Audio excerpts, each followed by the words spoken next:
Hello, this is Kylie J.N.S. and I hope you guys are having a great Saturday. I just want to cover a topic based on a space that's currently going on. And I want to talk about it because the space is not doing the discussion any justice.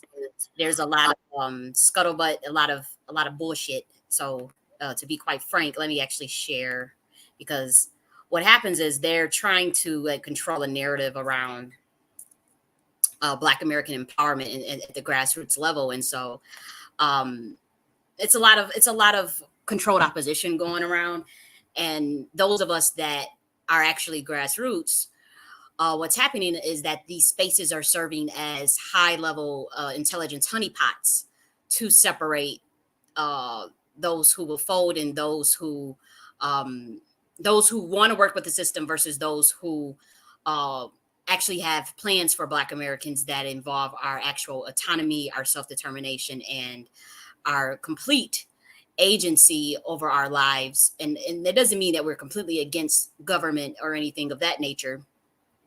Uh, that's not the case at all. But when it comes to coming up with sound strategy, sound methodology, things that are going to really benefit all Black Americans, um, it seems like, for what I'm looking at, is they're trying to limit those people that are really about that and bring up people that's going to placate the system and kind of play the role, actor's role of, like, say a revolutionary or a Black activist or a grassroots activist. And so this is no dig at Mark. I know I put his name in the title, but I'm not against Mark Carter um, per se. I have my critique. This is a critique, and Mark Carter knows who I am. We spent years on Clubhouse discussing things for Black Americans. He woke it up about the immigration bills, the plan for New America. There was these bills um, that they were pretty much like they were pretty much undermining Black Americans, in the sense is that um, it was like all these things, pretty much what we all see now, all these programs for immigration or whatnot or whatever. And so at that time, I thought it was really cool. And so he had held a space. It was him, me, some a guy named Curtis, and a couple of other people in the reparation space. It was supposed to be like a 30 days of us holding nonstop, mind you, a 30-day nonstop on Clubhouse space about bringing the bills to light about immigration, so that we can teach Black Americans about reparations and immigration. Now, that was 3 years ago. I have to say, I'm not necessarily one to conflate the two. At this point, I do think there's space to talk about immigration, but I don't necessarily think that trying to conflate the two in a sense of where, okay, these are the benefits that these people are getting, and this is taking from our reparations, and so we have to attack that simultaneously. I'm not necessarily sold on that strategy anymore. I do think that we can carve out stuff specifically just for us with our own agenda, and when we need to talk about how it undermines us, we can do that in a very eloquent manner. Office in New America, that's what it's called. Yeah, so it was a room, 30 days on Clubhouse. We only got to day 6 because everybody was tired. Like, we were literally just, it was a 24-hour 30-day, like, just nonstop covering the Office of New America, these bills, reading these bills and whatnot. And so that's what we did. Like, and I think it got to the 6th day, because I remember I wanted to keep going. Like, I remember we were alternating, the space and whatnot, and I really wanted to go to that entire 30 days. Come to find out, I guess someone got tired, and when I remember going back on there, and then the space was closed. I was like, "What happened?" And oh, nobody wanted, to run it because people got tired and shit. But I just that this always stood out to me. I said it to say that's one of the more memorable topics, but one of the memorable things I remember about Mark Carter. And so if you guys are wondering, like, okay, she's about to drag Mark Carter. No, this is not to drag Mark Carter. It's just to drag certain people, though, into what I would have liked with Mark Carter. because he does know who I am, and the people in that space know who I am, and they know that I am a very much strategic thinker. And so what I just want to give some pointers, because I know I know that they watch my shit even though they act like they don't. I want to give some pointers on what's going on right now. So I'll show you the space. It was this space. I'm actually blocked by the first person. This person's name is, this is the Pan African person. That's Camilla Moore. Her profile is the Pan African careerist feminist extraordinaire. And so she was the co-host. At first, I was able to get in the room and I was able to listen to what was going on. And then what Shut Up does, and I hope this Sonny is not in on this, but he may be. Anytime, like again, when I come in this space, there I noticed I'm a truth teller, and so people get a little nervous about what I'm going to say. And so what they'll do is they'll get a co-host that they know got me blocked so I won't be able to sit in the room. I'm not trying to run intel or anything of that nature. You're not discussing anything that's threatening to white people, by the way, on Twitter Space. So there's nothing, like, I'm not, you know what I mean? So it's not, I don't know why they feel like they have. It's much deeper as when it comes to me, because they know that I know some things about what's going on with this whole entire space, and so it's like, okay, make sure certain people are not in the room. So they did this. They brought her up, Camilla Moore, and she has me blocked. This is the screenshot that I took from a burner. So obviously, because I wanted to know who it was. I'm like, what the fuck going on? And so it's her that has me blocked. And when, since, Pan Africanist, careerist, feminist, Camilla Moore, since when has our people what is this feminist stuff? What is this Pan Africanism stuff? And so, the things that we have been saying, it all comes to pass. But nonetheless, she had posed a question to Mark Carter, or it was Buffalo and Vino. Vino asked Mark Carter, who met with Trump. We all knew he was going to meet with Trump. People knew he was going to meet. And so people were excited, and people thought that that's something that should have happened. I personally think that that is a great thing for a Black American to go and meet with Trump so they can discuss things on behalf of Black Americans. Obviously, no one would take issue with that. And so Vino asked Mark Carter, well, did you discuss reparations with Trump when you went to go meet with him? Mark Carter did not give a straight answer. It was all this scuttle, all this, and his face is not recorded. And I didn't want to be the one to be trying to record people's faces and whatnot without their permission. So I didn't do that. But it was just like, we were just getting a runaround. We're like, well, wait a minute. Well, what did y'all go and discuss? And so now it's like, okay, this secret thing where it was like, oh, there'll be more upcoming in the future. We'll have more things to say about this in the future and whatnot. And so it was odd, to say the least. Like the response, it was a little unnerving. And so then, all hell broke out. People, they felt like, okay, not being forthcoming. What did you guys discuss? Did you guys discuss reparations or not? It was a yes or no question, and it was never answered. So then Buffalo got up there, asked the same question. It was never answered. Then Camilla Moore proceeds to call Mark a coon, a fucking coon. You're a sellout coon. She proceeds to call him a sellout coon, and then they get into it, and then and so I just find this whole thing interesting, to say the least. But there's some elements of this that's a little disturbing, because it is a yes or no question. And now, in terms of like talking about like the actual intricacies of what I understand some things have to be clandestine when it comes to the discussion of our people, and making sure that we're able to counteract anybody that tries to thwart plans of things we have planned. So I didn't expect Mark to go say, hey, we did this, we outlined this, and we did it. Obviously not. But a yes or no question, did you discuss reparations or not? Did you discuss even a platinum plan? I would have just took, like, did you guys discuss the anti-hate crime bill for Black Americans? Discuss the platinum plan, adding that to the platinum plan. And so I said that. I commented and it was like, well, I find it disturbing, like I'll share. I said we had an opportunity to negotiate with Trump about adding the anti-hate crime bill for Black Americans to the platinum plan at the minimum, in addition to reparations, and that did not happen. There's nothing wrong with meeting with Trump at all. I just don't understand what the platinum, not speaking about the platinum plan and making adjustments to it. We all know Ice Cube went to go meet with Trump in 2020, and he got a lot of blowback from that. I never came at that man's neck for doing that. I was not I was not one of the ones that came out with a pitchfork against Ice Cube. Um, I thought it was warranted. I thought it was sufficient because when he went to the Democrats, they didn't want to meet him with him. They didn't have that meeting with him. So with Ice Cube, he put this motion with the platinum plan for Black America and whatnot. And I do think that we should be following up with that work, adding to it, talking about it, especially when it comes to the anti-hate crime bill for Black Americans. I don't understand, like, why wasn't that a topic of discussion at the minimum?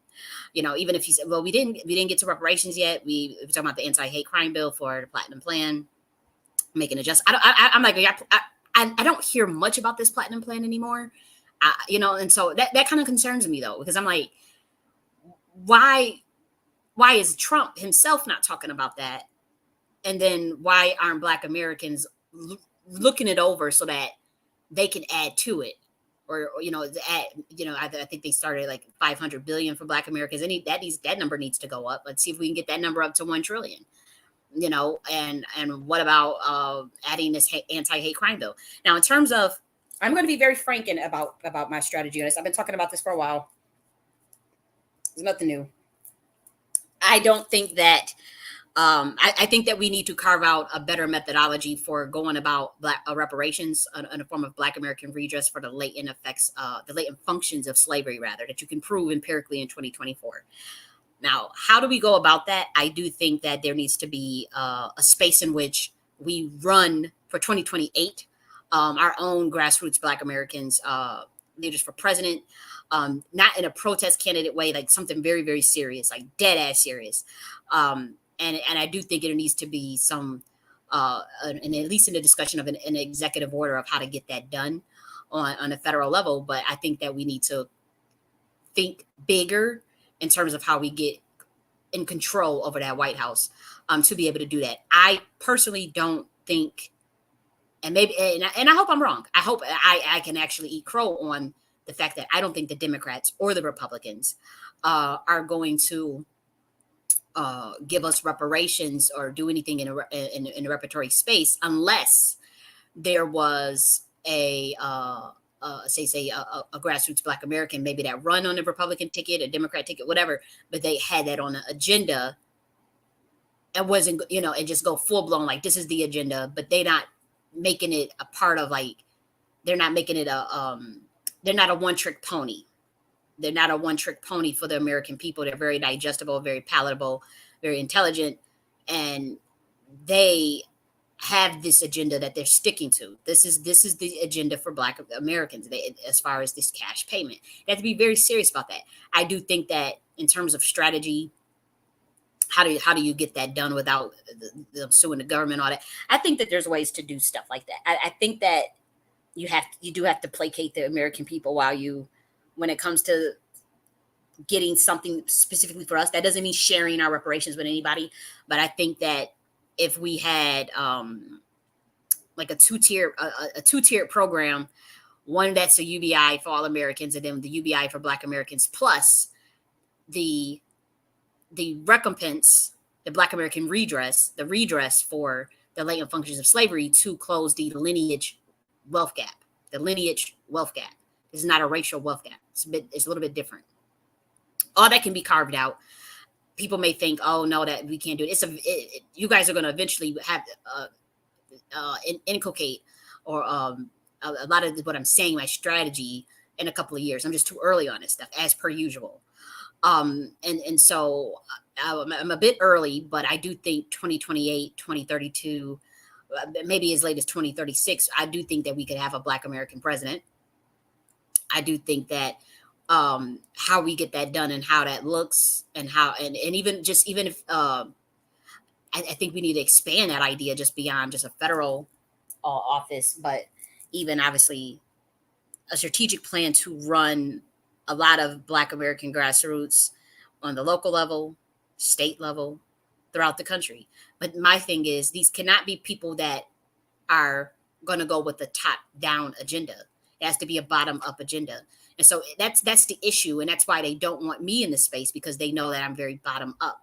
I think that the people should come first. I think that the grassroots should come first. It should not just be a honeypot to where you guys are trying to groom grassroots leaders or grassroots Black Americans into the system's version of a Black leader or of a Black gatekeeper or of the new uh, Black gatekeeping class, because this is a play to replace the boule, the Black boule, the Black Congressional Caucus, and the D9 niggas with quote unquote grassroots Black Americans. But the thing is, what I'm noticing is that the grassroots Black Americans are getting in those positions and pivoting from grassroots. Like they still towing the line of the system.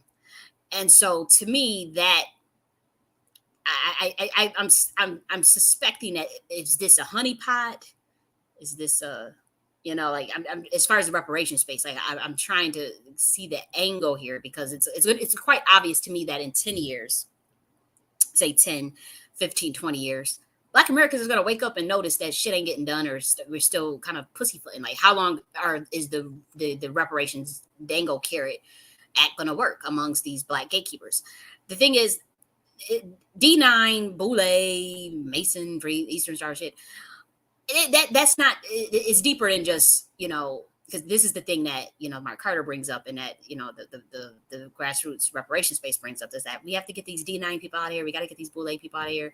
We got to get these Masons out of here, and Eastern Stars. Masons and Eastern Stars have heavily infiltrated the reparation space. Y'all can kill that argument. Y'all can kill that. I know that for a fact. Y'all can kill that, making it seem like y'all are so different and separate from them, and the Masons are sold us out of there. It's Masons all throughout the reparation space. So we can kill that argument.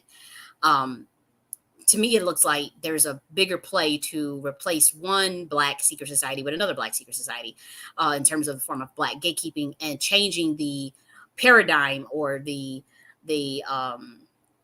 outlook on how, on what a Black leader is. That's what this country is doing. This is what the American government doing. This is very high level, above their pedigree, above their pay grade.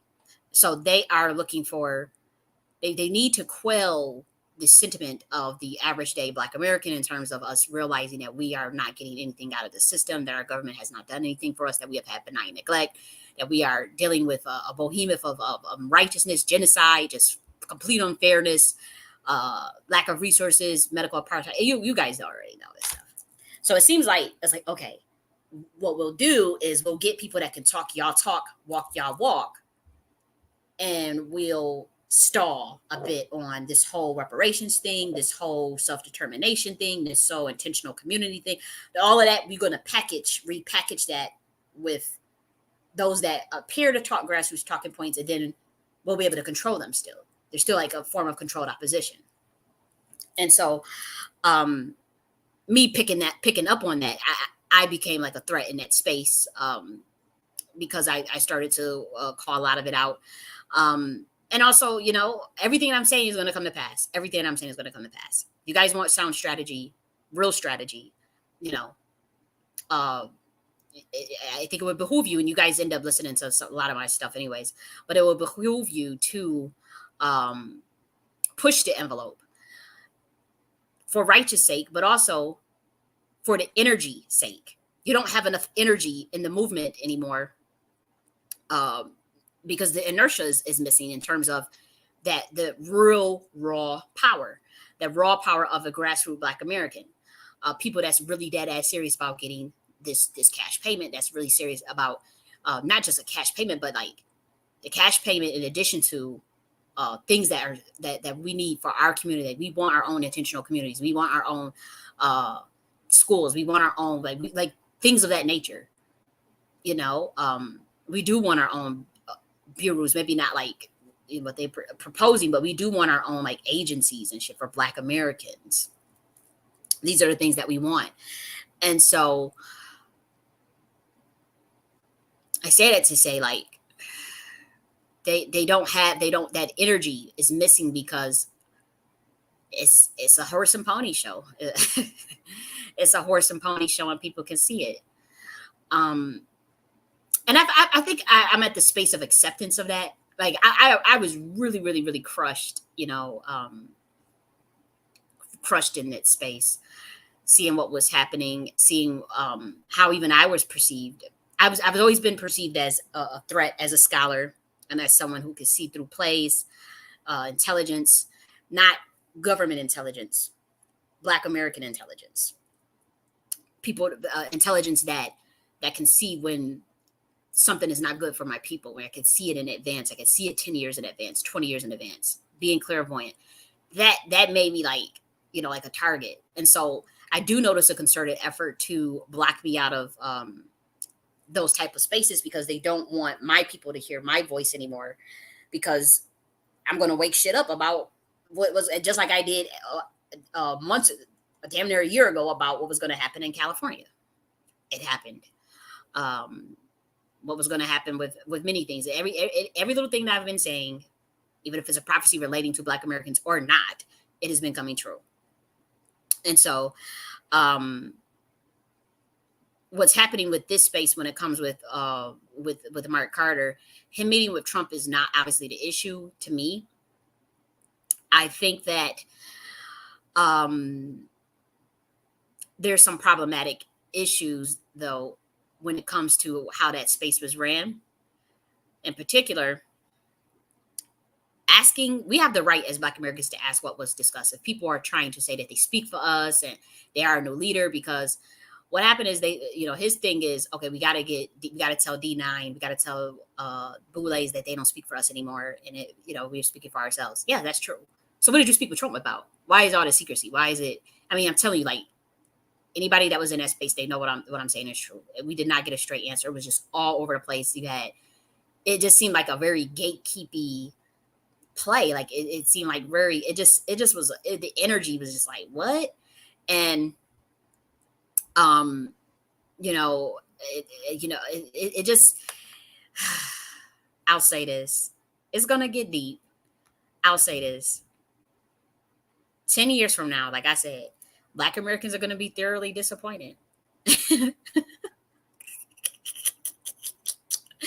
I mean, they can't see shit it'd be shit just staring y'all right in your face, and y'all still fall for it.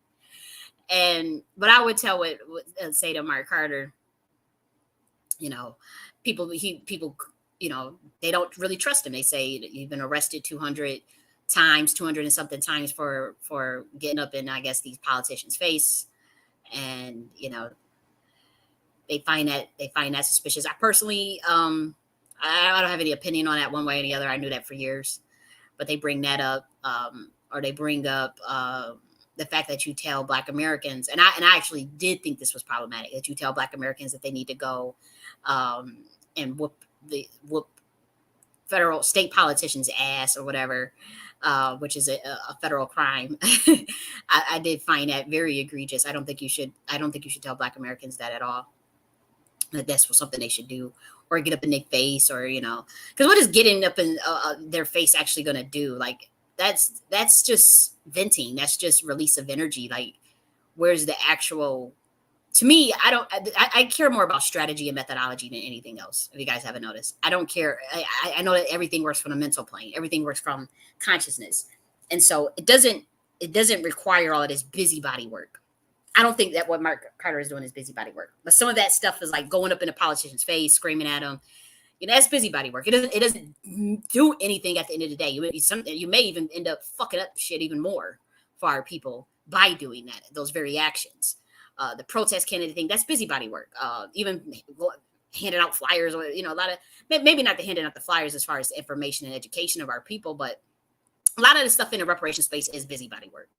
And there's no methodology or strategy from it, because it's not designed that way, because this stuff is coming from the top. It's coming from government operatives that have infiltrated that space, that are controlling the reparation space. It's as simple as that. And so the fact that I say that pisses people off. It pisses people off because it's true. And it's like, I'm really grassroots. And so I want grassroots Black Americans to call that out and to see it and to demand more. I'm not saying that we shouldn't work with our government or we shouldn't, that maybe there's even, I think there's space for think tanks and lobbies and those that in liaisons. I really think there's space for that. I just don't think we need that the element of control, that to control over the narrative. I think it needs to come from bottom up. I don't think that they have a right to try to get grassroots Black Americans and mold us into, oh, we can't say this or we can't do this, or we change, or we switching up the narrative, we switching up the play. Cash, now the cash payment, we saw with California. At first it was cash payment, cash payment, cash payment. Then all of a sudden there's no motherfucking cash payment. Why didn't y'all motherfuckers fight for cash payment to the end? Because everybody wants to see it at the table. But what about not just we have the thing with the cash payment, but there was other instances of how of what this looks like. Black Americans, we were talking about delineation and coming up with new moniker or nomenclature for our group, and one of the ones was to get rid of African American. Freedmen's, ADOS, FBI, everybody was on board to get rid of African American. Now all of a sudden, at the last minute, the Freedmen's that were a part of like these nonprofit organizations in California, they write legislation to put us back as African American. That's very fucking suspect. That's very fucking suspect at the least. Okay, but did we actually get past that? But then it's like the cash payment thing is like, oh, hold up. And so we need people that's going to my thing is, if y'all niggas is going to get up there and work with this government, work with Trump or whatever y'all going to work with, that's going to really get things done for our community. That's fine and all, but it's like, y'all got to stand 10 toes to the death, no matter what happens. And people say, well, you going to do it. Yeah, I'll be willing to do it. But again, there's Black gatekeepers. There are Basins and Eastern Stars have infiltrated the reparation space, and they have blackballed me and blacklisted me out of that space. I'll just be very frank about it. They get very scared. They're very threatened by my intelligence, by my clairvoyance, by my gifts, by my ability to see through shit and call out shit, and my unwavering devotion to righteousness and justice for my people. This is a play. So they feel like, okay, yeah, they may like me. They like to steal my content. They like to try to hurry up and study and see what they're going to take and shit. But they feel like a person like me undermines the whole gatekeeping apparatus that they have. They want niggas that they can mold and control. It's as simple as that. They are not looking for Joe Schmo Black Americans that are going to ride out to the very death, even if it meant whatever it takes. Okay, they say, you get up there, even if you are clandestine, even if you do keep some of your strategies mysterious, but you're gonna get up there and to the end but make plans of action, put things forward, write policy, whatever you got to do that is going to be for Black Americans. Now, again, I don't agree with someone being a one-trick pony, just getting up there loudmouth as fuck, reparations. I think that is career political suicide. I do think that you do need to have sound, very much concrete. I think our candidates need to be very much well versed in American foreign policy, American economics, financial markets. They need to know how to run a country. Like, they need to know how to, and that involves, obviously, you have to have the heart and ears of Middle America, but you also have to have the unwavering devotion to catching up Black Americans in this system, making sure that they get their fair due. It's just fairness. It's just justice. And so my principles will always be justice and righteousness are the habitation of my throne. Truth and mercy bego my face. Everybody knows what verse that's from. Psalms 89:14. That's what I have to stand on. That's what's encoded in my damn DNA. And so, yes, when we call out these gatekeepers, there are niggas that are gatekeeping this system. It's just as simple as that. They have made deals, they have took oaths, they have made pacts, they have done a lot of things to keep the Black American out. They keep this system running. They work within, they do whatever they get told to do, and they lock the average Black at the cost of them getting taken care of and getting their share is they have to make sure that this racial stratification, that this um, what is it, caste system survives. And so one of the things that Black Americans are going to have to realize, and so Mark Carter is right on the fact that before we can even get to the things we need to do, we do got Black motherfuckers that are in the way of that. However, it's not just boulets and D9s. It's niggas that's right in this reparation space that's about that. Because I see how y'all did me. And so um it's niggas that's right in that reparation space that is gatekeeping and blocking people and trying to and they are not for cash payment. They are not revolutionaries. They are not. We have examples of Black Americans who are very articulate but stand solid on what they. And again, it's not about being educated. We have Huey P. Newton. We have a Stokely Carmichael. We know what that looks like. We know what it looks like for somebody to just be 100% 10 toes down on what it means to be for their people. We have a Catherine Cleaver. Like, we know what this stuff looks like. We have a Bobby Seale. We know we have blueprints already. And so Bobby Seale gave us updated information, in his old age about what kind of strategies we could do, in terms of for those that are going to go into politics, who are going to be liaisons with the government. Like, they gave us strategy. A lot of them did get neutralized or whatever, but a lot of them still are radical, and a lot of them checked out because they realized, damn, this shit ain't no joke. Like, it's such a behemoth of a system that, and then you don't have your backing of your people will sell you out, and so it's hurtful. There's people that I know had sold me out, and so I know what the fuck I'm talking about. But Bobby Seale gave sound strategy in his latest interviews. We have examples of what it looks like for someone to be like, believe it or not. Who's another? I'm trying to think of other examples. We have Huey P. Newton. We have Move, but we see what happened with them. But even Claude Anderson, when you study his work, he had worked with the government. But did you ever see him at any point change and switch up on what the plan was? And he took hits for that when he tried to do the thing he had planned out in Detroit. How there was Black niggas that came at, oh, that's too black. That's too black. We can't do that. We can't, and they'll lock you out if you're not willing to play ball. So we know what these things look like, and we have these examples. And so what my issue with these spaces is that, again, 10 years from now, Black Americans are going to be thoroughly disappointed with a lot of the people in these spaces. I mean, Camilla Moore is talking about Pan-African feminist extraordinaire. And when you got time for the cash payment, we didn't see her riding out on that. We didn't see her riding out tooth and nail to the end. To the very, very, very end. There is no way she should not be speaking out about, even, I don't care what they did over her head or what they ordered. She didn't have no power. It wasn't her decision. And I don't care. You should, it should have just been that fight. Our people need to see those with fight, not those that just want to get along with the system. And it's just a fact.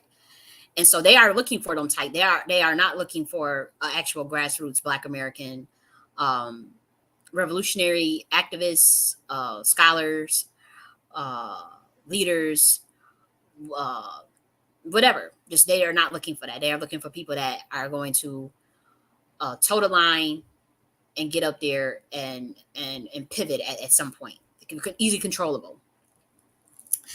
And again, I say that I think it's orchestrated because I was able to get into this room. And then all of a sudden, as soon as I get into the room, they'll bring someone that has me blocked. And then they did it again. So she had left or whatever. And so I got back into the room. And then they bring up this person as a co-host who also has me blocked. I don't even know who the fuck this is. They purposely, this shut up dude, they purposely bring up people that they know are going to have me blocked so that I so that I can't hear what they're saying, because they are threatened. They feel like they know I could see. They know I could see who's controlled opposition in that space. They know I could see who is exactly controlled opposition in that space. Not everybody is controlled opposition, but they'll always bring up somebody and again, this is a think tank behind this. It's a lobby behind this. It's deep, much deeper. This is, I know this looks like just like a Twitter space.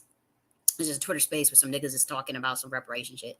But it's a thousand times more deeper, much deeper, much deeper. I'm not in the space of trying to blow up people's spot or try to, that's, I see it. The world is a stage. I get it.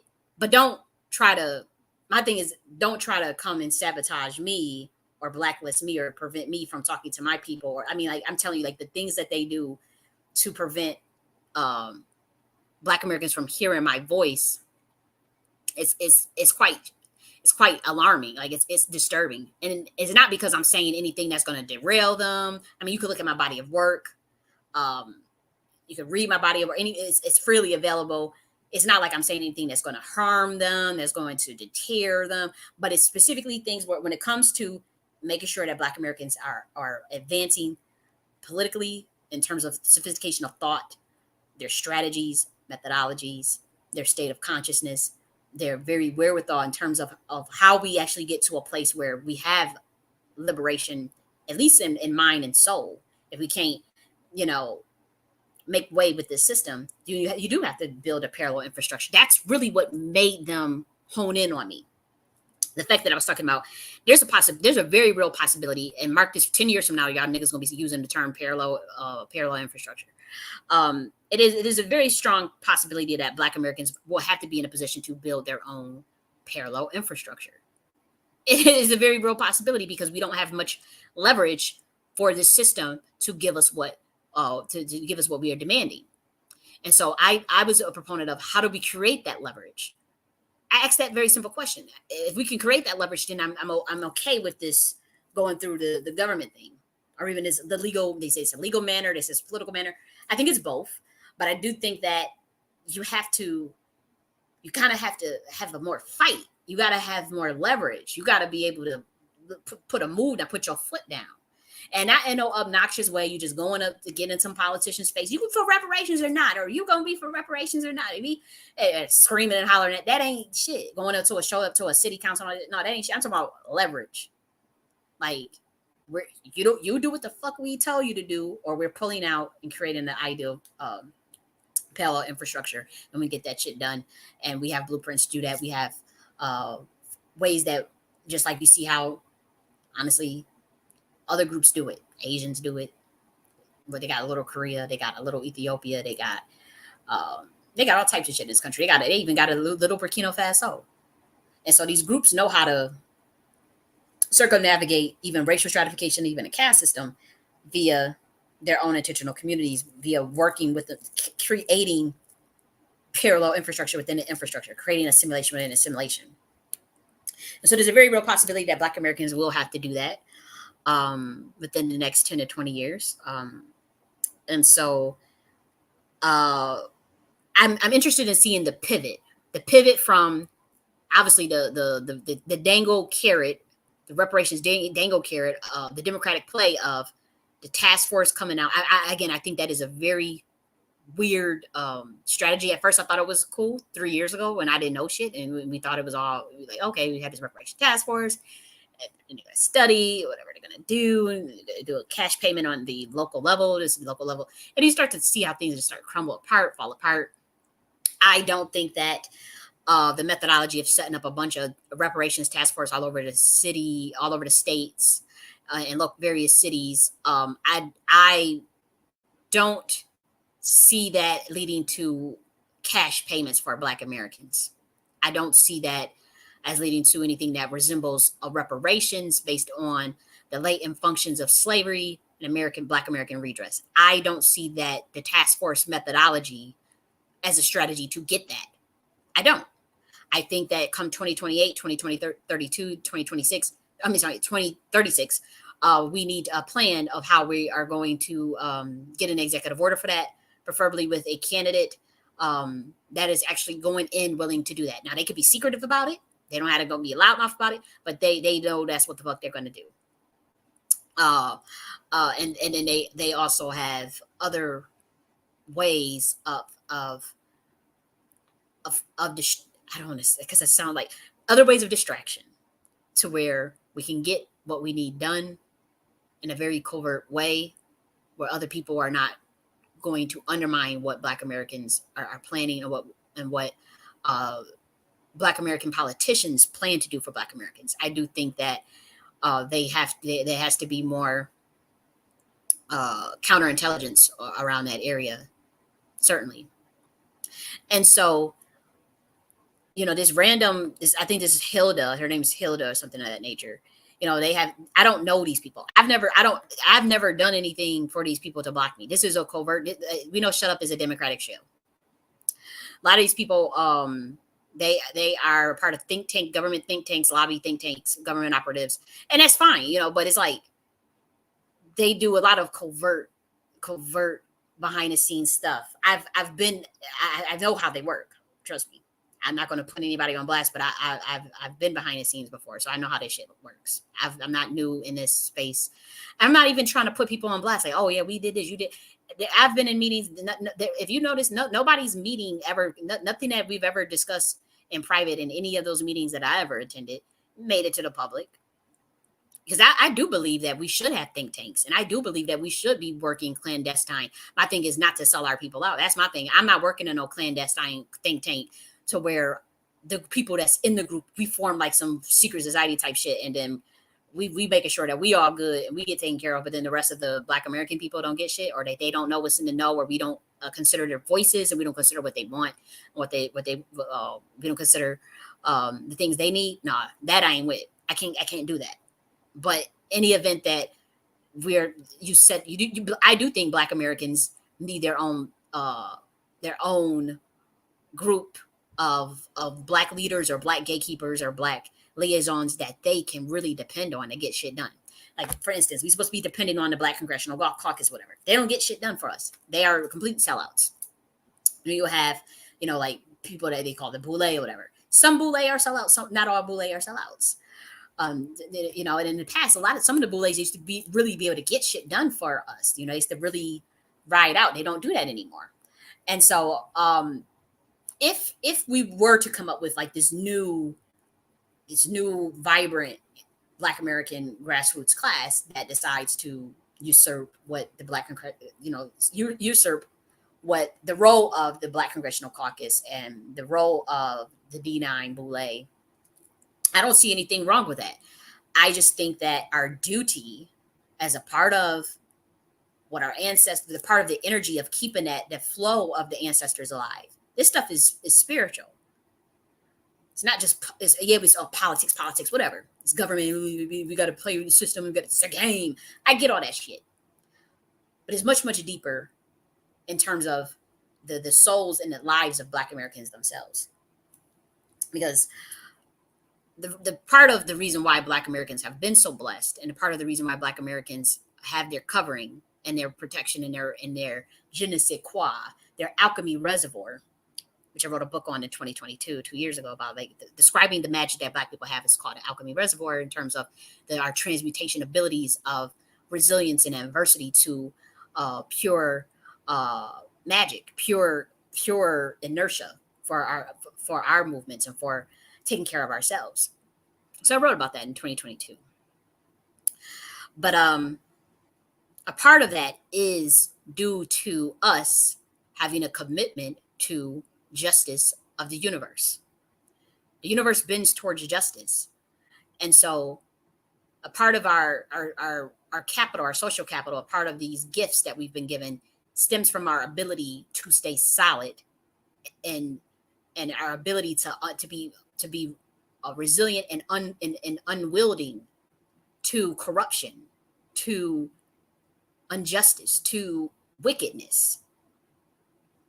Is it true that there's some Black Americans that are wicked? I know for a fact there's some Black Americans that are wicked, but collectively, we are to always have been a people that speak for truth, that always speak truth to power, that always stands for truth, that always believes in ourselves, and that we don't just go along to get along with anybody. We don't just let people come and tell us these things, and part of that, part of, unfortunately, with our people in the past, we have been naive, we have been gullible, and so that's why we do think that, niggas think they could just play these same games and play psyops on us and stuff, because a part of the protection mechanisms that prevent us from even dabbling in immorality to the degree of the beast system.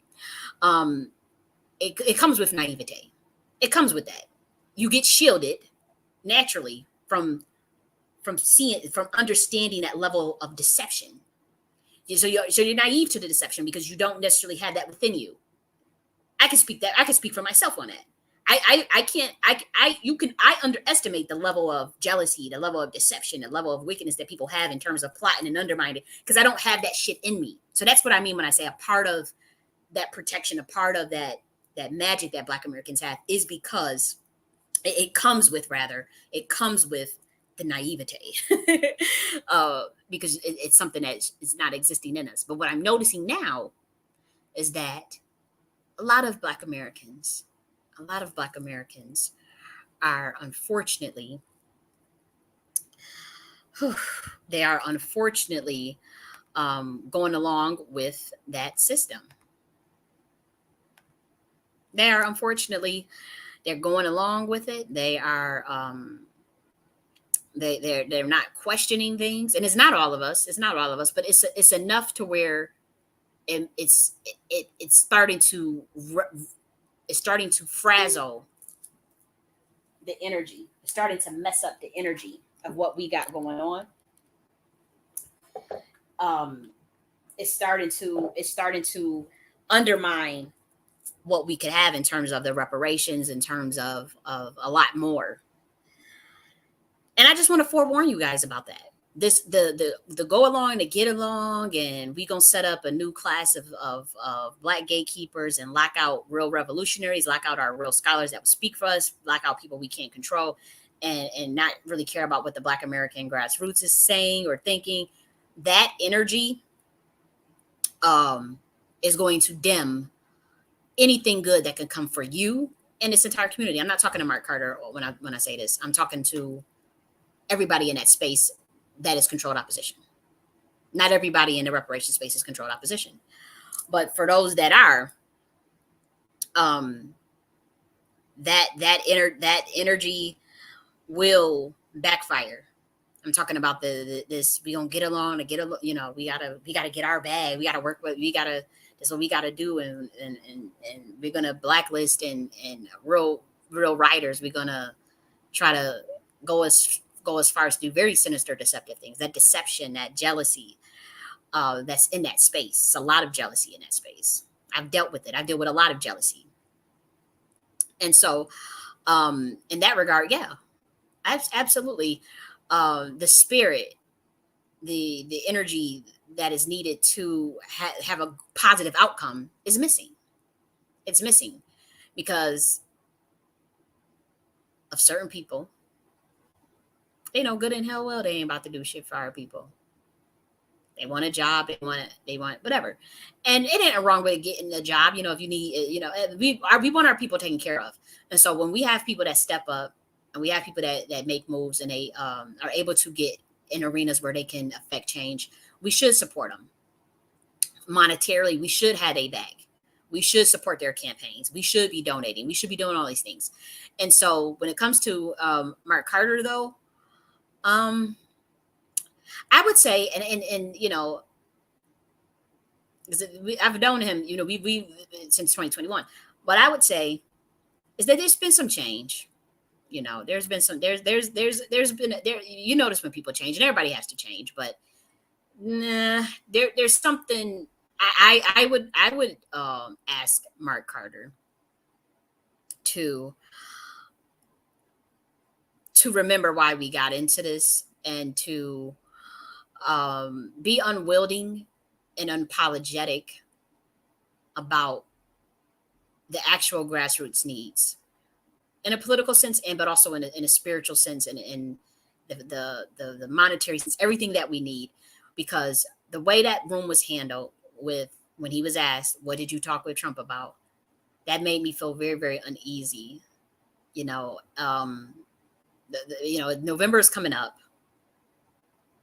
and we're supposed to be looking to you as like this new leader, I guess. And uh, I see some things. I see some things, and I'm not trying to have a big mouth and be, but Black Americans, y'all got to learn the hard way. What else can we say?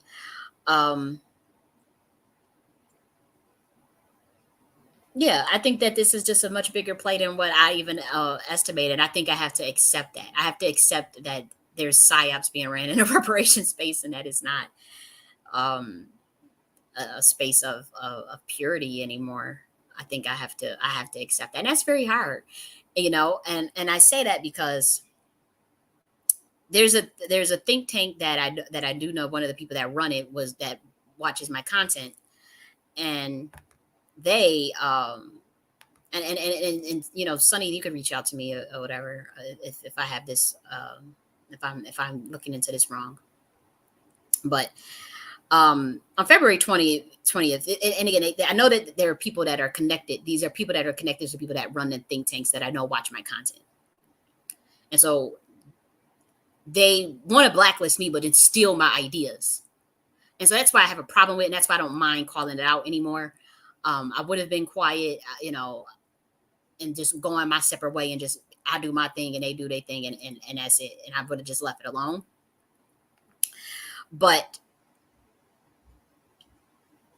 to the point where you don't have your own original ideas, and so you poaching to see who got the sauce, who's charismatic, who got good shit, that substance and shit that they talk about.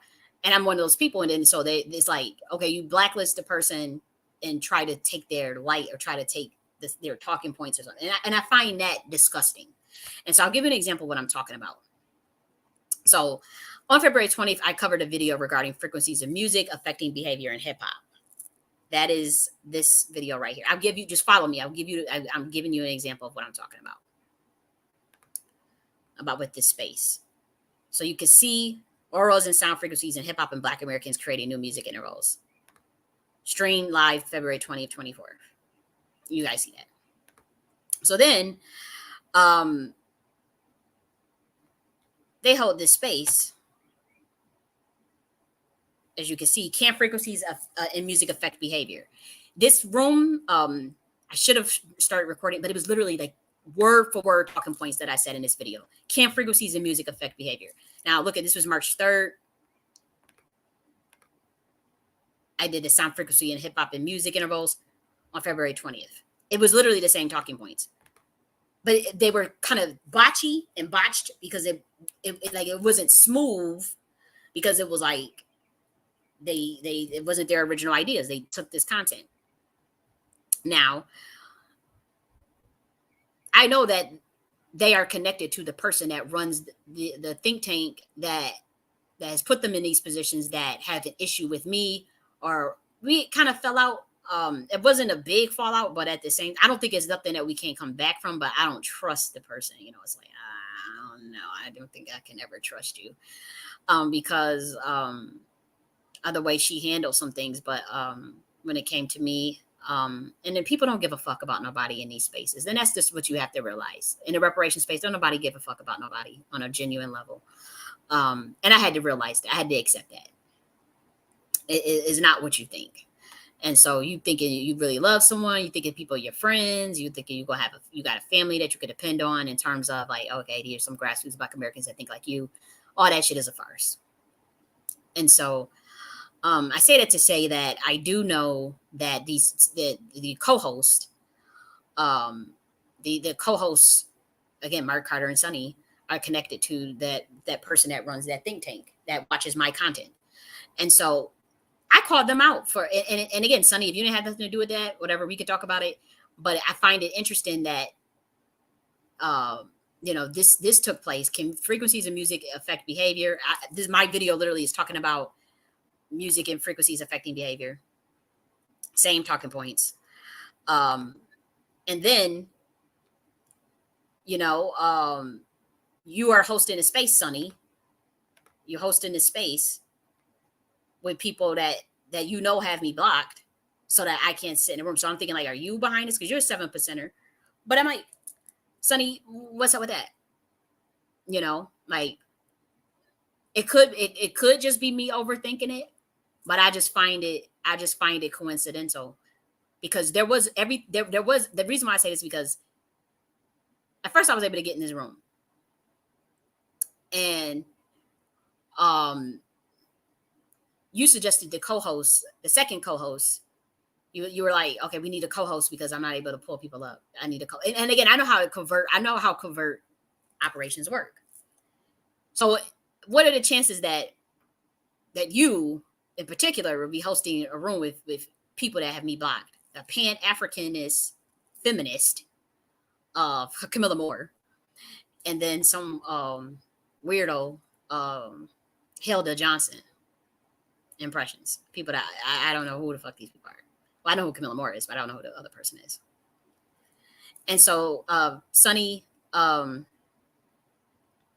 find this whole thing just kind of creepy. Like I don't know, like uh and then copying content. And again, this space copies my content because they know I'm not bragging. I'm not arrogant. I'm not none of that. I'm very humble. This is my first time actually me speaking out. This shit has been going. People have been stealing my content for years. I've never said anything. I gave the warning shots in 2024 that I'm not doing that. I'm calling motherfuckers out by their motherfucking name. I'm putting your ass in the title. I don't give a fuck because y'all niggas came after me. Like, I'm not saying Sonny and Mark, but I'm saying like that the black gatekeepers in that space, in that reparation space, fucked with me first. Let that be clear. I address things publicly or whatever. I do like all this stuff about like, there's no, our space is supposed to be all grassroots, and then we are supposed to be against the D9 and the Boule and the Masons East Stars. Masons East Stars are rampant in that reparation space, running all types of psyops and intel and all types of bullshit, honeypots and all types of shit in that space. That I know for a fact, and that's why they blacklisted me because I started to call it out. And so, but then it's like, I got the sauce. I have the talking. I know what my people need. I care about my people. I'm gonna speak for them unrelentlessly to the end. And I do have, and I am gonna get into politics one day and be unrelenting for my people. And what's happening is they have these gatekeepers, these black gatekeepers in place, where it's like make sure that nobody gets to hear Kali J.N.S. anymore because she's too radical. She's not controllable. In terms of like, I'm not about to sit up there and we about to act like I'm about to act like we about to get some reparations and then switch at the last minute and say, and try to placate my people on why they're not getting a cash payment. I try to explain away why we can't do these things for them, or we gotta wait, all this secrecy shit. No, I understand. People are very intelligent. Black Americans understand the difference between a play, somebody playing on their top, and then someone having to be clandestine about their strategies into how they get things done for them. Those are two different things. No, I don't expect Mark Carter to just blab his mouth about the details of speaking with the president of the United States. No one expects that. But hey, did you talk about reparations? Yes or no? Did you talk about the platinum plan? My thing is, I don't think Trump is going to get. I think that we need to carve out another strategy for getting one of our own in the White House, and take a good 5 to 10 years to do that. I think that is doable, and I think that is something that we should be doing. I think that's something we should be working towards. I don't think that. I think we can try to we can talk about the reparations with Trump and whatnot, and get that ball rolling and talk about it and get it marinating. But again, I don't think 2024 to 2028. I still think they're going to be trying to do this task force thing. And I just think we need to be thinking above that level, to be honest. But ain't nobody really serious. So it is what it is.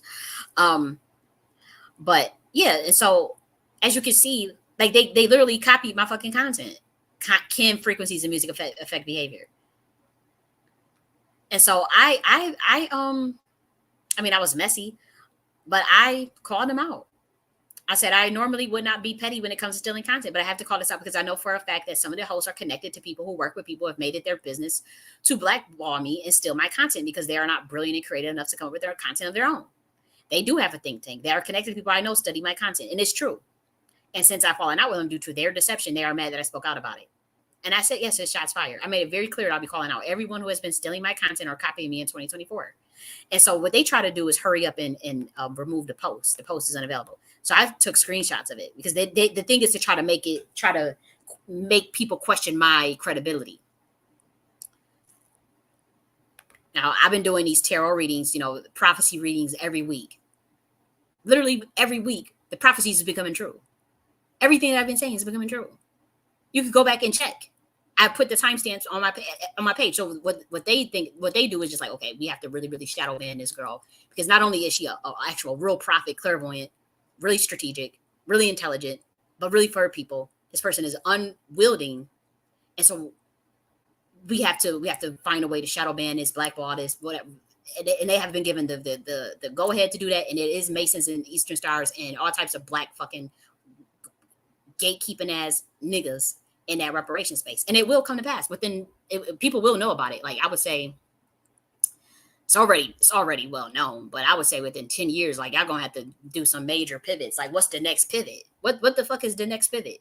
Once people realize that y'all niggas are not about that life, that y'all not gonna fight for Black Americans in no serious sense. What's the next motherfucking pivot? Like once you get into the role of replacing the Congressional Black Caucus and the D9 and the Boule or whatever, what is the plan?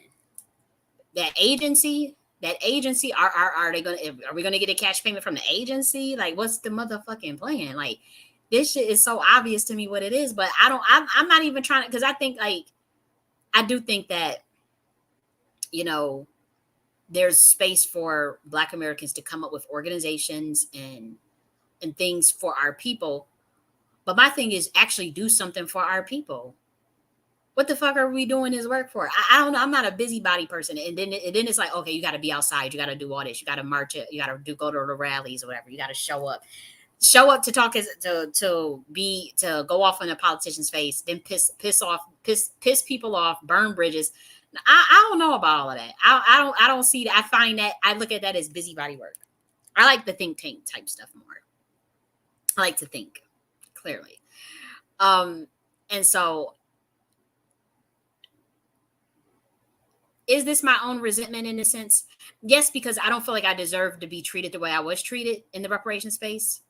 I think that there is a lot of jealousy. I do know that people have stolen concepts and ideas and tried to give them to other people. People are still trying to do that. And I'm letting it be known in 2024. I'm calling everybody out. I have a track record, 18 books that I've written that covered most of the ideas that people are now just talking about from years ago. And I know that they were studying my content and looking at my YouTube channel. I have YouTube channels from 2000 and years ago, 2020, talking about Black Americans and strategies and Black men and reparations and Black women. And, it's nothing new.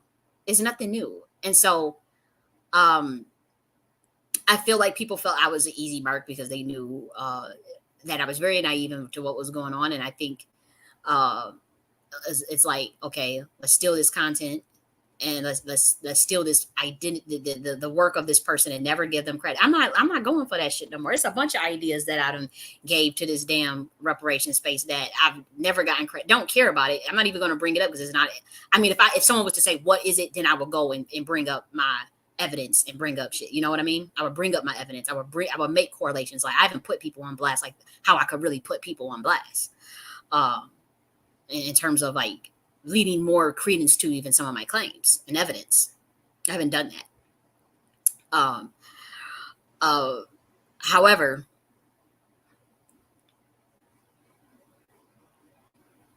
I'm just thoroughly disappointed. If I wanted to, I could have, but I think that so part of that could be why I go so hard, and I'm willing to admit that. I'm willing to admit that I am legitimately hurt by the space and by the way people have done me. I'm legitimately hurt by the jealousy, the deception. I'm legitimately hurt by what I know some of these people to be controlled opposition, some of them, not all of them. What I know, people that are in it for a bag, that are in it for attention, that are in it for, I mean, I'm the one that's dealing with being on a watch list. I know for a fact that I'm on a watch list of the CIA and the FBI and NSA. I know for a fact. And I'll be very interested to one day do the what is it, the freedom of information release. You know, you get a file on somebody, how they had like 1,000 papers on 1,000-page file on like MOK or all this shit. I know for a fact that that there's some file that's on me somewhere. And what hurts me the most is that I know for a fact that there were Black Americans in that space that had a role in helping this government come against me. I'm not saying it was everybody, but I do know for a fact that there were Black Americans in that space that worked with the government, colluded with the government in terms of their assassination attempts, blacklisting, as well as even occult. Now we get into the occult. I try to usually separate the two, but I know, obviously we know that there are occultists in the reparations space as well.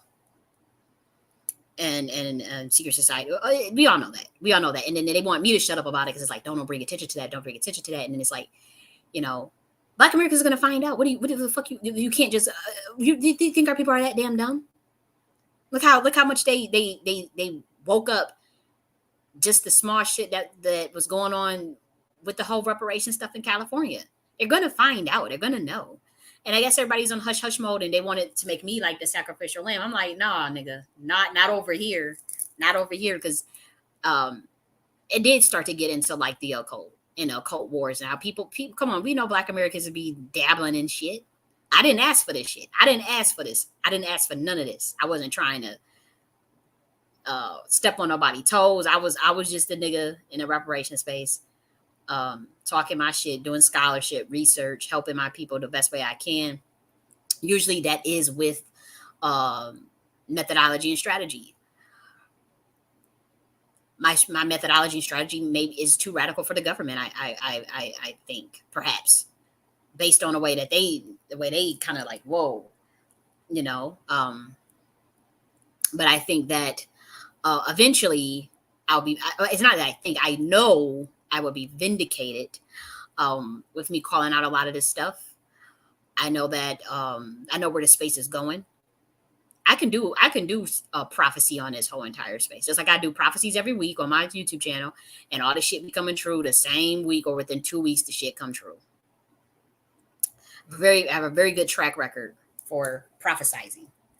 So I already know what's going to happen with the reparations space, with this whole think tank type thing, Freeman's, whatever, the Democratic stuff, the Republican. I already know I know what's going to happen with the Mark Carter situation. I don't find the productive value in making of speaking on that stuff right now, because for one, I do think that there's room to turn it around in terms of inserting that purity back into this. I will back anyone, regardless of their gender, regardless of their background in terms of education and money, if they are righteous and filled with justice for our people, and they are really, really, really serious. I don't care who it is. And so this is not a matter of, okay, we trying to, here's some Black women coming against the Black men. Y'all can really hang that up when it come to me. But y'all niggas is out here supporting a Pan-African feminist extraordinaire, Camilla Moore. So get the fuck out of here. Y'all niggas, this is not me trying to bash Mark Carter. I wish Mark Carter the best in terms of whatever he's going to do for whatever plans he has, whatever aspirations he has. He has aspirations. I mean, we all do. And so there's nothing wrong with that. I just, again, if you want my support, I'm talking about my energy in terms of like, and people could deny it all they want. I'm very powerful spiritually. As a watcher of this Black community, a prophet for this Black American community, as far as pushing my energy in that direction, I need to see you unrelentless. I need to see you just relentless Yeah, relentless in that fight for Black Americans. And not just obviously the immigration stuff. Immigration, yes, it undermines us. I understand that, but I want to see stuff relating to, oh, when you go meet with this Trump nigga. I mean, I can't believe I said that. When you go meet with President Trump, that you uh, you stand 10 tones or what. I'm not saying you maybe you have to be diplomatic. So I understand that, but asking about that, negotiating about that platinum plan, bringing more light to it, adding things to that platinum plan, talking about that anti-hate crime bill, talking about reparations. And I wouldn't even go hard about the reparations thing when it comes to the first meeting. So I understand, like, if the first meeting you're doing an icebreaker, and this icebreaker meeting, and so maybe it literally just was not the right time to bring up reparations. The platinum plan is always, because that's his agenda, that's his idea, and it was Ice Cube as well. But so to me, I would I do think that there's always time to talk about that platinum plan and the anti-hate crime bill, even if you just a simple question at the end. Hey, we could talk about this further in another detail. Hopefully, we can have another meeting plan. But I would really like to discuss some additions to that anti-hate to the platinum plan for Black America. Um, I would like to discuss that. You know, and I do think that that's something that could have happened, and that could be done. And so, I was in that space on a burner, and I found it. I mean, going so hard at him. They was going so hard. They was going so hard about asking him, did he speak about reparations with Trump? Did he speak about?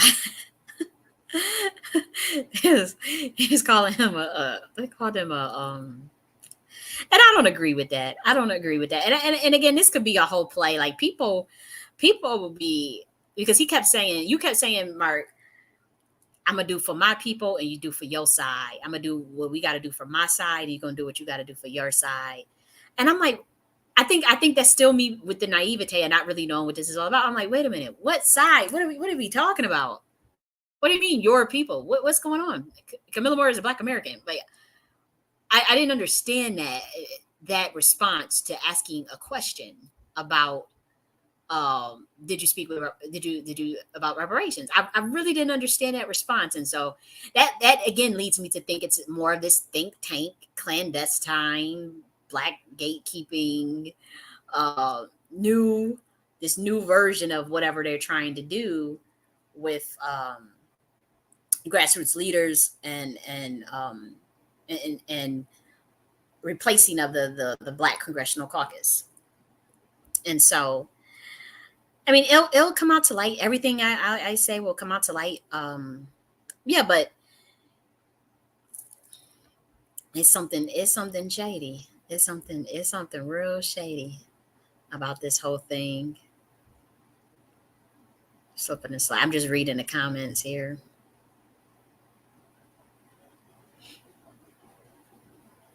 And Reggie from Boston, I know he does ADOS, and he be going real hard at them. So he said, did a great job, President Mark. Well done. Can't believe people falling for this. All this loud chest thumping and throwing grenades is good for clicks and views, but ain't no policy call to action or org. Ooh, not looking for an equal playing field, but definitely seeking a cash payout for a debt that's way past due. Forward thinking. That's the only thing I care about.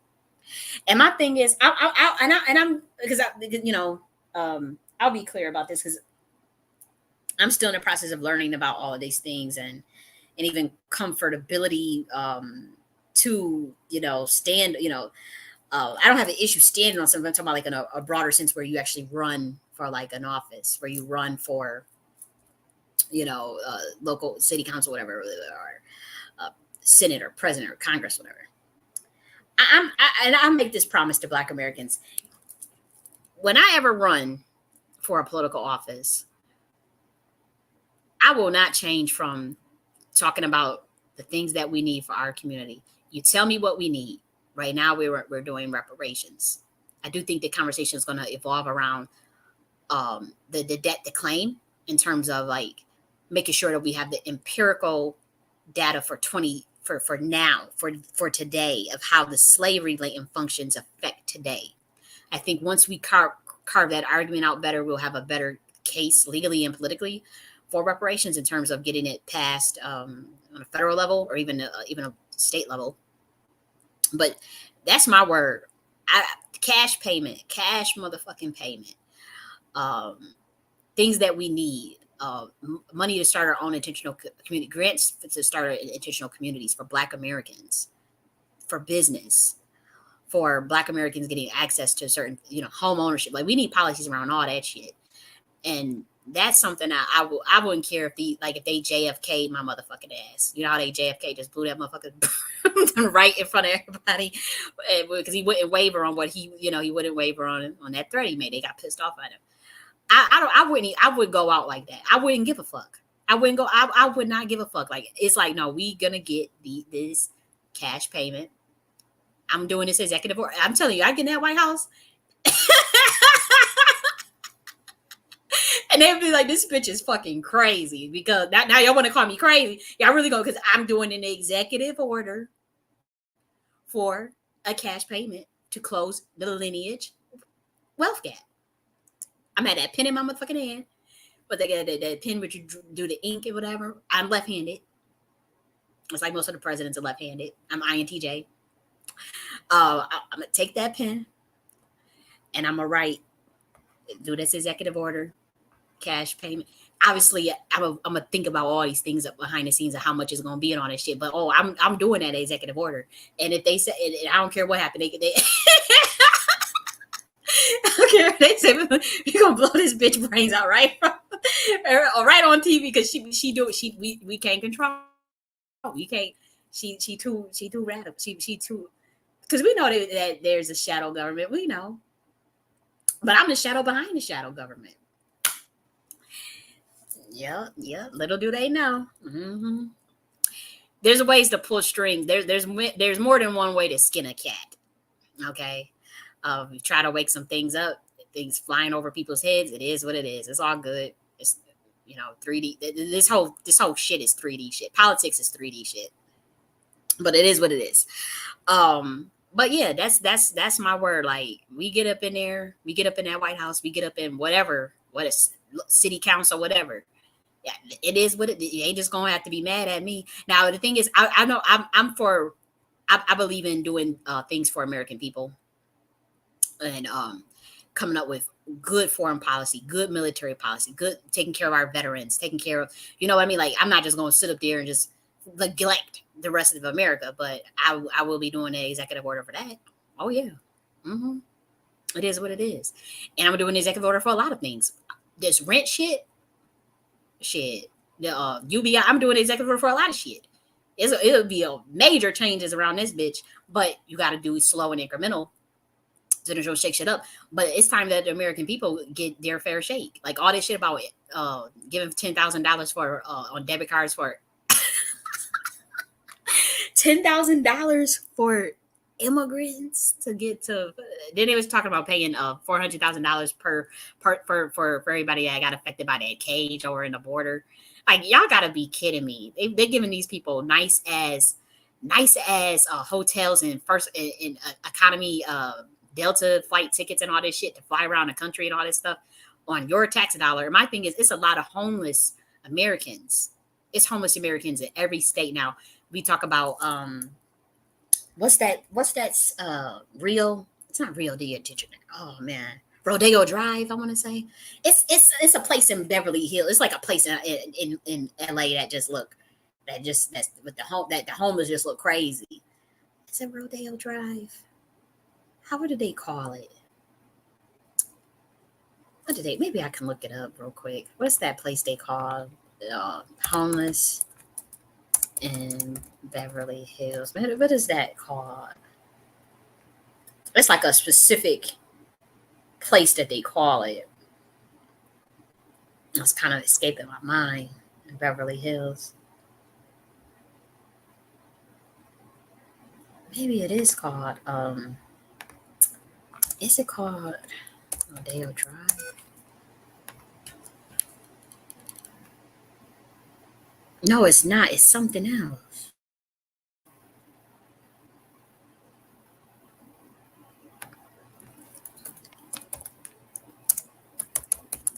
I just want to look up the name real quick.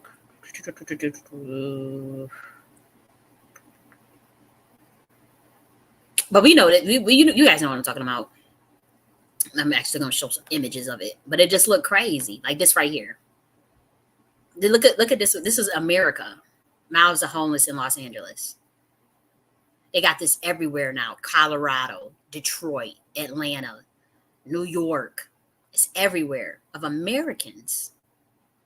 Americans. And it's very sad. It's a lot of Black American women being affected by this stuff too. You know, people. It's hard for everybody out here, and so I personally don't like the way that the way that this government is treating American people in general. Look at this. And so we need programs. We need better things for our housing, our people.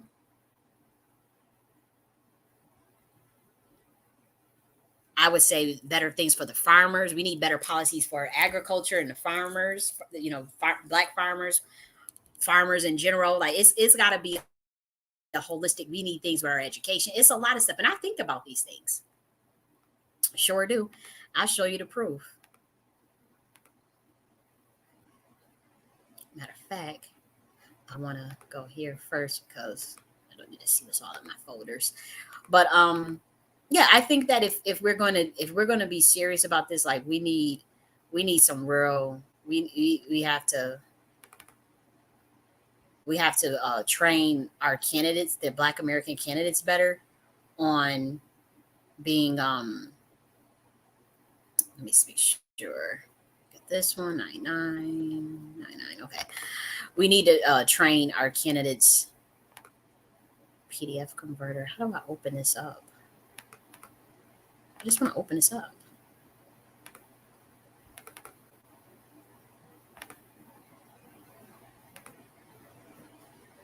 Open with.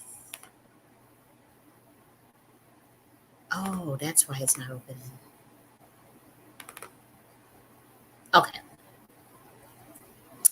But we need to train our to be more well rounded, and so they can actually get into office. And so, and you know, these are things that I had come up with, but honestly, I don't care if anybody takes this stuff. But we have to deal with things relating to the military, education, work and life balance, American innovation, sustainability, and justice.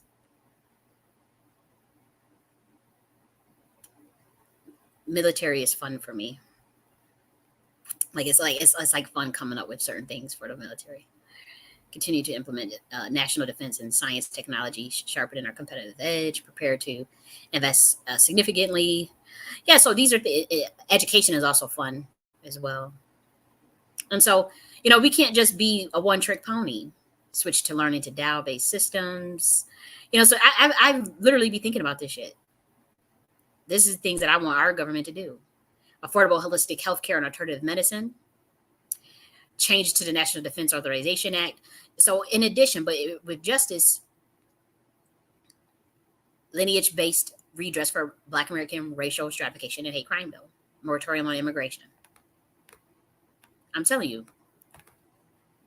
any office I run for, these are the things I'm gonna be focused on right in front of you. I don't hide it. I don't hide shit from this stuff. Is actually publicly available. This is publicly available. It's not like I'm hiding this.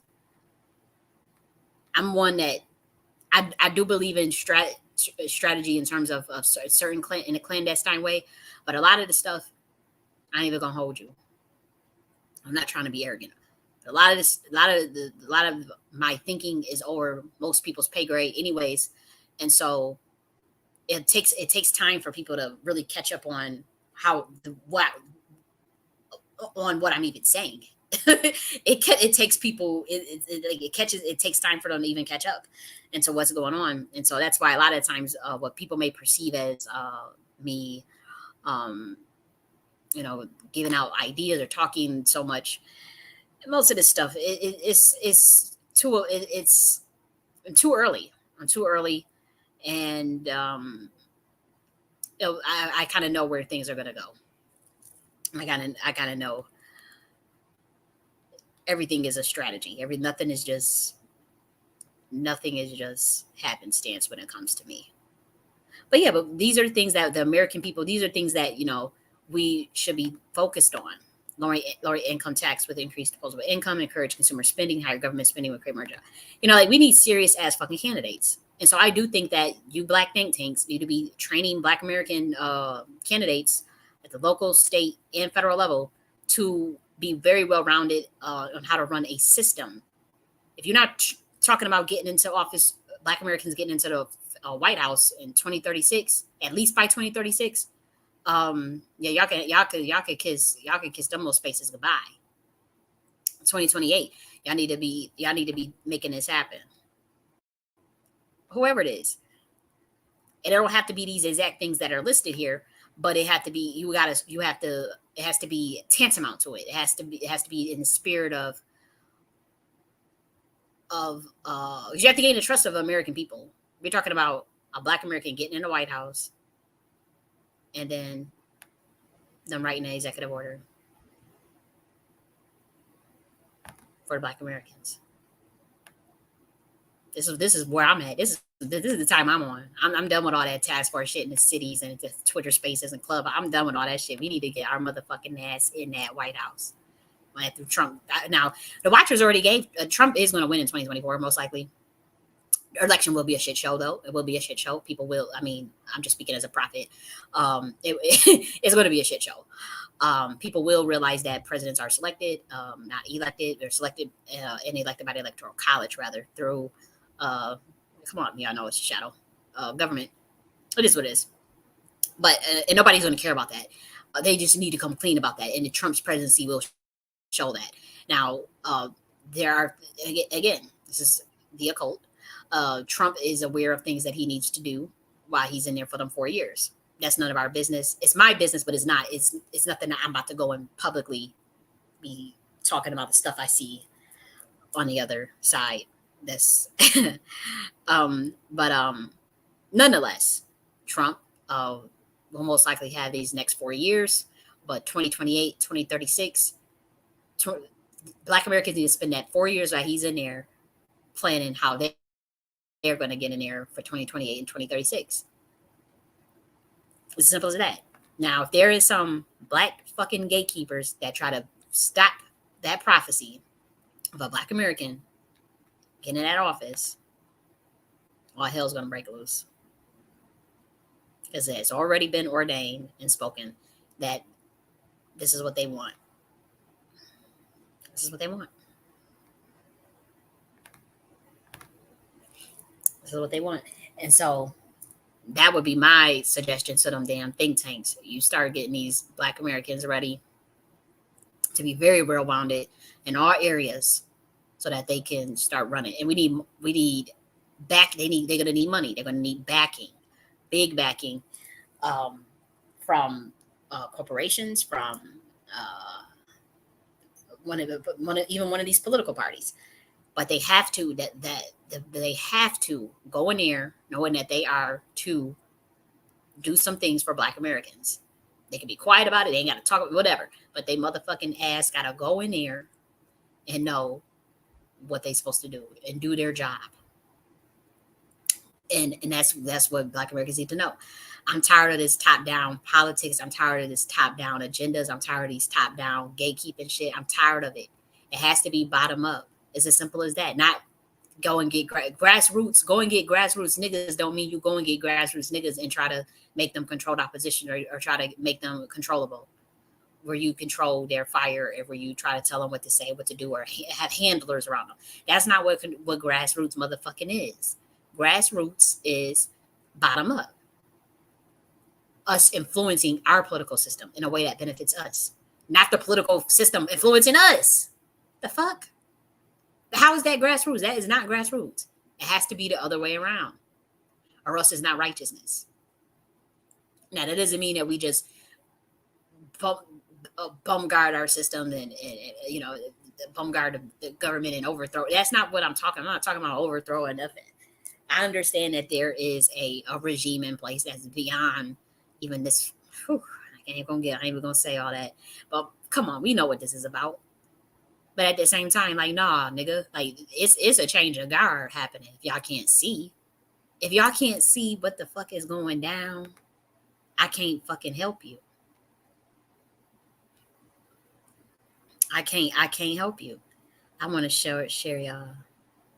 I want to share this real quick. Trying to look for it.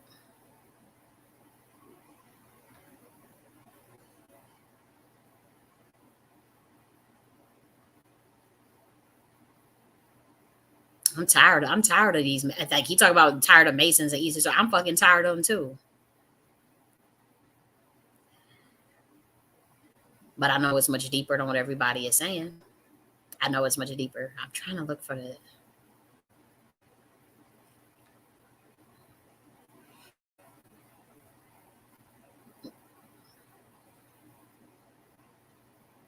Okay, here we go.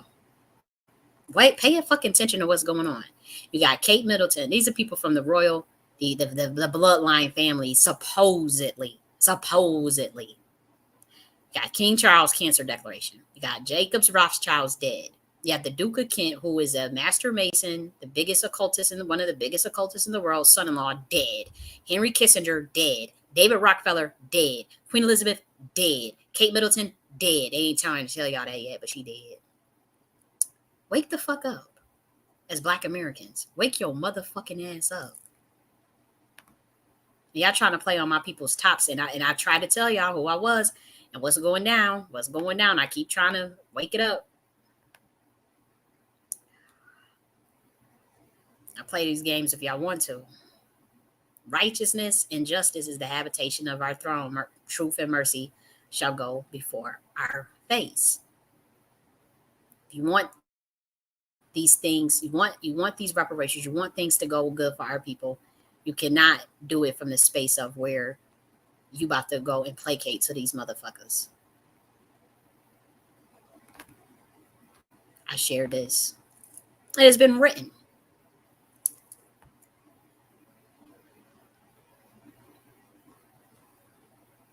This is some real shit, man. I could bury y'all head in the sand if y'all want to. I could bury y'all head in the sand if y'all want to. About what the hell's going on. And my thing, what hurts me is that it's Black Americans that know what's going on, and they align with this government. They align with the satanic system because they took an oath to it against me.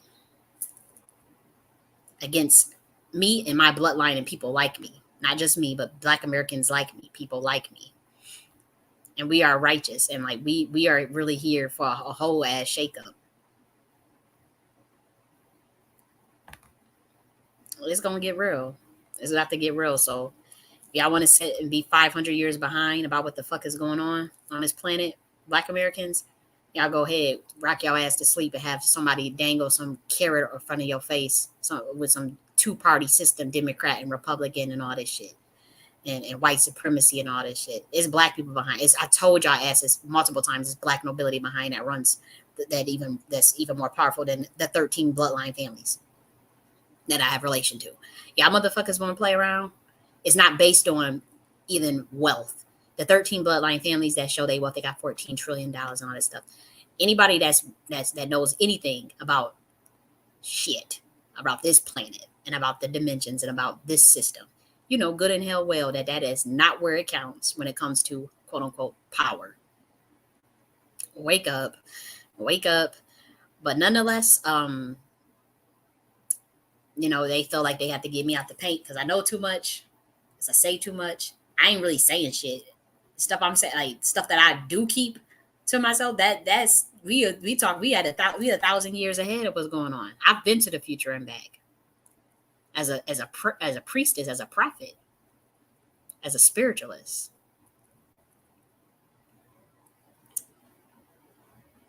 people better wake up. Black Americans, you better wake up. Mark Carter, better wake up to what this is. Don't let these people play in your top. Don't let these people play in your top.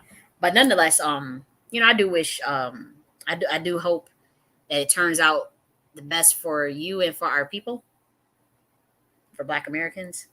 I do wish that. But I'm telling y'all niggas now, y'all not about to be stealing content and blackballing people and trying to and locking people out of stuff and then trying to steal their motherfucking ideas. I'm not letting y'all do that to me. I'm just sending that out very clear, very very very clear. People that's following you and then they getting intel, they running back whatever they doing, watching your videos and they trying to look to see how they gonna steal some talking points. That's what y'all niggas do. Niggas rather work for the man than to work with me just so they can pretend they on my level. That shit is irking to me. Just work with the person that, like, I don't understand that shit. But again, that's not even like none of that's higher. That's coming from a higher. I already know who sent the order on that. I already know who did it. I know the people involved in it. That has nothing really to do with people in Twitter spaces. Technically, it's much deeper than that when it comes to me. But again, everything come with a price. Everything come with a price, and you have to be careful. People may feel like, oh, you deserve this. You deserve to be on a government watch list and have them fuck with you, whatever they're gonna do, because maybe people feel that way about me, but they don't know. They don't know what this is all about. They don't know. It's much deeper. You don't know what this is all about, and you have to be very careful. You have to be very careful who you fuck with. It's as simple as that.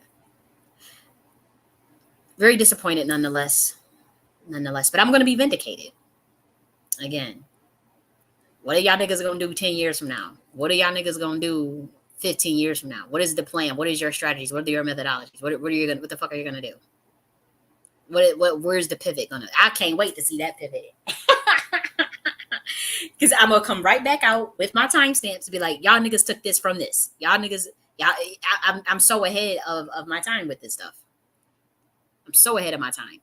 And all the strategies that have been given out is eventually going to be utilized because the niggas that run that think tank are watching my content and they secretly really wish they could implement this stuff, but they took an oath. They have an oath. And so they can't.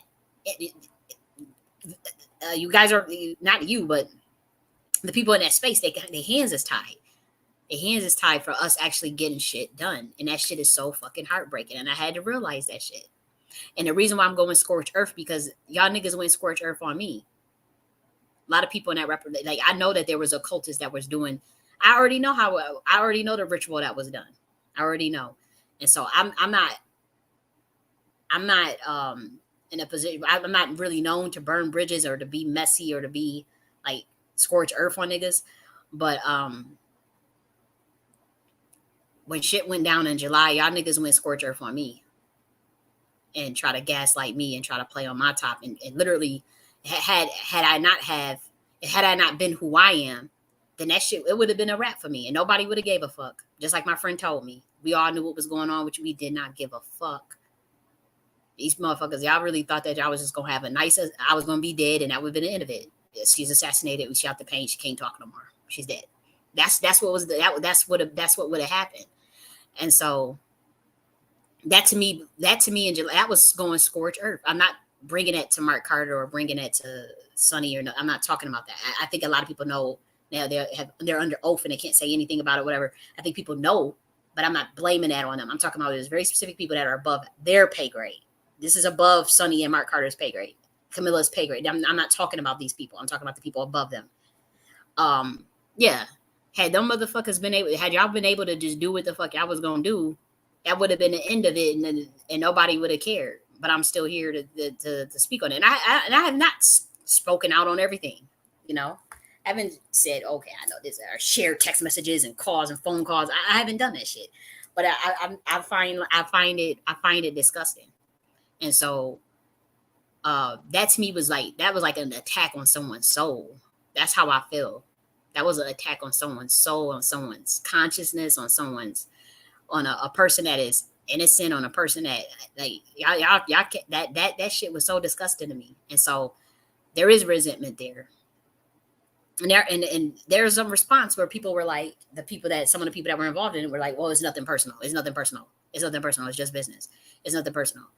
My thing is, I didn't get in this space because I felt that it was like a competition, or I felt like, like I don't know, like these niggas in this, they really look at this as like, this is our bread and butter, this is our business, and this is not personal because you're a threat to our actual business model, like your competition. And so people that you think is you're gonna be friends with, people you think you could be cool with, people you think you can grow to love, and y'all gonna have each other's back. That is not how these people think in this space. And so, Mark Carter, that's something you also need to know. That's something you also need to be very aware of. Motherfuckers do not think like that. They will chew your ass up and spit you out alive once they can't control you, or once you start speaking the truth too much. That's exactly what will happen. If you get too real in them, and you start exposing that who's controlled opposition, they're gonna come after you. And so, it's just this whole thing where it's not personal. It's not personal. No, I take that very personally. Like, that's like I could have fucking died. Like, what the fuck? Like, how am I not supposed to take that personal? Oh, it's nothing personal. That's what was told to me in August. It's not personal. It's not personal. Well, this is personal. Everything that's been going down, everything that's been happening all throughout the I'll be quiet on that. Oh, it's personal. It's personal. I didn't get in this space to start drama with people, to undermine people, to cause malice with anyone, to be jealous. I'm not that type of nigga. I'm not. I mind my fucking business. I talk my shit, do my research for my people, and try to come at it from a different angle. I'm not here to step on nobody's toes or blow up nobody's spot or nothing like that. Y'all niggas came for me. It's as simple as that. And so all this "it's not personal" thing, no, it's very personal. It's very personal to me. It's very personal. I don't see anybody as my competition in this space. Apparently y'all look at me like that, because it's like, okay, let's blacklist her, let's make sure she can't speak, let's make sure she, because they like that level of censorship, the level of fear, the level of like, it's creepy. And to know that it's not just okay, that's white supremacy, it's white people doing it, it's white. Yeah, I know the government shadow banned the fuck out of me, censor me. I know the government don't fuck with me. I know the CIA and the FBI don't fuck. I know it's some people in the CIA. There's some shit going on with that as well, right? With them. But I know I have to deal with that. I know I got to deal with people that white people that see me as a threat, or white people that whatever. And there's white people that fuck with me. But then you got, but I think what makes it more angering for me, what makes it more hurtful and so painful, is that it's black niggas. And we're not talking about boule niggas, D9 niggas. No, we're not talking about some D9 boule bitch ass sellout niggas that you can see a mile away. It's niggas that talk your talk and walk your walk and act like they about that life, that are glutton niggas like me. It's them behind it. That's what fucks me up. That's what hurts my heart. That it was niggas that was in my face. I love you. Oh, we cool. Oh, yeah, we about reparations. Oh, we grassroots. And that it was them type of niggas that came after me. It was them type of niggas that was setting me up. That shit hurts. That's why I don't see that as, oh, it's not personal. Oh, it's not. Oh, it's just business. Oh, no, hell no. No. I will never, ever, ever, because that's a level of deception I can't understand. It's a level of deception my heart can't fathom. And so there's a lot of anger around that. And I don't hide that. And I will work on that. And so if you guys are wondering, like, why is Kylie putting people's name in titles? Why is she being messy? Y'all motherfuckers came for me. Y'all try to blacklist me out of a space, out of feeling threatened and jealous. And so it's up. I'm calling niggas out that steal my fucking content. I'm calling niggas up that's doing stupid shit, like calling themselves Pan-African feminist extraordinaire, and blocking niggas. And they don't have, like, it's a fact that I am one of the most brilliant scholars of my generation, white or black, bar none. in the way that I think, not just in black people's black politics and black ideology, but in a broader sense, whether that be sociological, the occult, esoteric science, whether that be military science, whether that be education, religious studies. It's like I don't care. Nobody can take that from me. I'm not arrogant. I don't sit up there and brag about it, but I know that I've been locked out because of it. I know that people felt like, okay, we're gonna steal all this ideas, steal this body of work, bury this person. Like that I don't fuck with. That's when I'm like, oh hell no. I'm not letting it, I'm not going out like that. I'm not about to let bottom feeders that can't fuck with me intellectually or on any level spiritually try to come in and be in my face and try to take me out and then take my shit. Hell no. Fuck no. And so that's why you see that anger. And I am willing to go scorch earth on a motherfucker that will come for me for no reason. I'm just letting that be known. I go scorch earth on bitch ass niggas that come for me for no fucking reason. And I'm not talking about Mark Carter.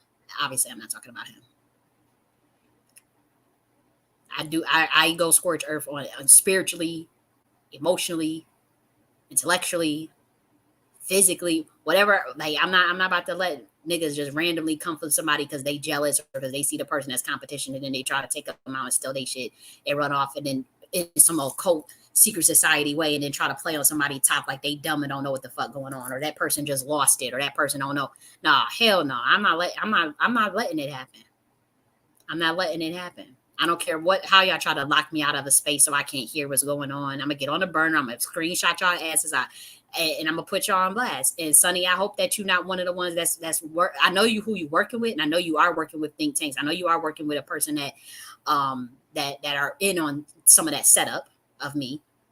And so I'm like, I hope you a nigga that's staying out of that and staying neutral. But if not, it's up.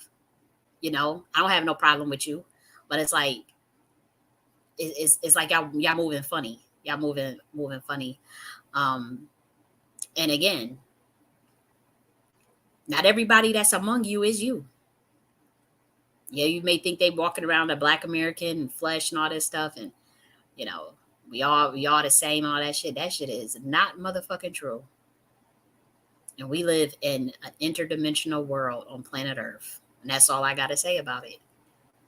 I could play on my top, but y'all all see people know y'all discuss y'all and y'all little think tank, y'all little space Twitter chat stuff. Because I used to do it. We used to talk mad shit about people behind the scenes in group chats and shit. So I know y'all probably talk shit about me in group chats or whatever. And that's fine. That's fine. But I know that y'all niggas ain't about to come out publicly and say nothing. Nobody. Because y'all scared of what I can do and what I know. Y'all came after me with that occult shit. I didn't come after y'all. I had to just defend myself. That's all I have to say. I had to defend myself on a spiritual realm. Yep. And so I wish y'all niggas the best. Well, I would say just Mark Carter, because I do think he has some room for growth, but I'm not getting behind him as my fucking leader or as anybody if he is not going to stand 100% toes down for Black Americans and what the fuck we need to do. And if I get even a hint of some sellout energy or a hint of shit that's not making sense or not adding up, I'm calling it the fuck out. And I will be saying something about it this time. I'm not being quiet. Last time I was quiet, I saw a lot of fuckery, a lot of bullshit, and I didn't say nothing until it was kind of too late. I said stuff, and then I was hurried up and hushed. When I was speaking out years ago about some of the shit I was seeing, and I was hurried up to be and made to feel like I was wrong and I was crazy or I was wrong for speaking out. Then 10 months later, everything that I was saying pan out. Everything I said was true. And so I'm not letting that happen no more. You got to speak out, because this is real shit.